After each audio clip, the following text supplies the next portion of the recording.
Сәлеметсіздер ме? 6 сынып оқушылары бүгінгі видеода қазақ әдебиеті пәнінен 4-ші 90-ның 2-ші б-жыбысына талдау жасап беретін боламын. Видеоны көріп бастамас бұрын ең алдымен каналға тіркеліп кетейік. Тіркелмегендеріңіз болса, және де бөлім ана тілі және менің Дағыстаным деген бөлім бойынша тапсырмалар орындайтын боламыз. 15-20 минут беріледі. Бұл жерде 2 тапсырма бар. Бірінші тапсырма: ақын ана тілін қалай сипаттайды? Сипаттауыңызды көркемдегіш құралдарды қолданып 4 сөйлемнен жеткізіңіз дейді. Яғни бұл жерде мен өз ойымды көбірек жаздым. Егер көп болса, өзен қысқартып жазсаңдар болады. Расул Ғамзатов ана тілі өлеңінде оның тілге, елге деген сүйіспеншілігін көре аламыз. Егер тілім құритын болса, мен бүгін-ақ өлуге дайынмын деп тебірене жырлайды. Өз планетамда елімнің әрбір тауын, гүлін, қырын жақсы көретінін айтады.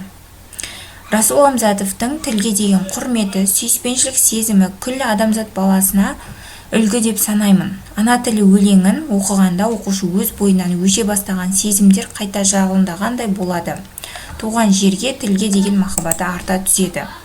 Келесі 2-ші тапсырма: дағыстандық суретші түбінде туған жеріне сағынышпен оралады, ол анасын кешіреді, ол туған тілін қайта үйренеді деген оймен келісесіз бе? Өз көзқарасыңызды отбасылық құндылық тұрғысынан талдаңыз, құрылымын сақтап әдеби эссе жазыңыз дейді. Яғни дағыстандық суретші түбінде туған жеріне сағынышпен оралады, ол анасы кешіреді, ол туған тілін қайта үйренеді деген оймен келісемін. Қай адам баласы болмасын, туған жерін, елін, туған үйін сағынады. Ат айналып қазығын табар демекші, түптің түбінде өз туған жеріне қайта оралады. Ал туған ана тілін ұмыту мүмкін емес деп ойлаймын. Ананың сүтімен берілген туған тілдің әр сөздер есінде қалатыны сөзсіз. Айту білмесе де түсінеді. Анасы өз перзентін әрдайым кешіреді. Ананың жүрегі неткен кең кешірімшіл еді.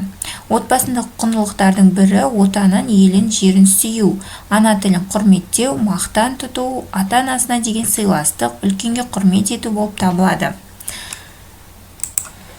Автор Расул Ғамзатовтың шығармасының тәрбиелік мәні өте жоғары. Жас ұрпақты ана тілін құрметтеуге, елді, жерді сүюге, намысшылдыққа үйретеді. Ұлтжандылыққа тәрбиелейді. Тілден құдіретті күш жоқ, тіл қаруы сөз қаруы ой. Ақылды оймен, алғыр сөзбен өз тілімізде сөйлей білейік. Яғни бұл тек менің ойым, өздеріңнің ойыңдарыңды білдірсеңдер болады. Бұл жерде тек мысал, сендер түсінсін деп жазған болатынмын. Және де каналда басқа да пәндерден БЖБ тапсырма шығып жатыр, кіріп қарасаңдар болады.